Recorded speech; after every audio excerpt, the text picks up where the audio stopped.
দর্শক আপনারা দেখছেন যে রাজধানীর বিভিন্ন জায়গায় তীব্র গরমের কারণে কিন্তু সুপেয় পানি এবং স্যালাইন এটি মানুষের মাঝে বিতরণ করা হচ্ছে।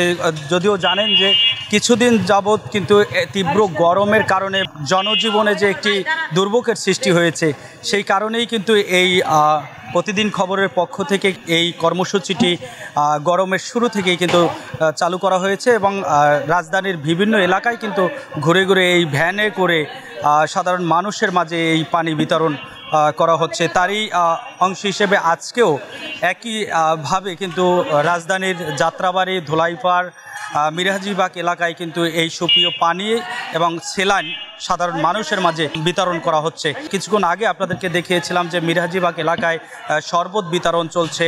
আপনাদেরকে আবারও জানিয়ে রাখি যে তীব্র গরমের কারণে কিন্তু জনজীবনে যে একটি দুর্ভোগের সৃষ্টি হয়েছে, তারই ধারাবাহিকতায় কিন্তু এই সুপেয় পানি এবং স্যালাইন বিতরণ করা হচ্ছে প্রতিদিন খবরের পক্ষ থেকে। এবং এই বিতরণ কর্মসূচি কিন্তু ধারাবাহিকভাবে যতদিন এই তীব্র গরম থাকবে ততদিন পর্যন্ত কিন্তু প্রতিদিন খবরের পক্ষ থেকে এই বিতরণ কর্মসূচি চালু রাখা হবে।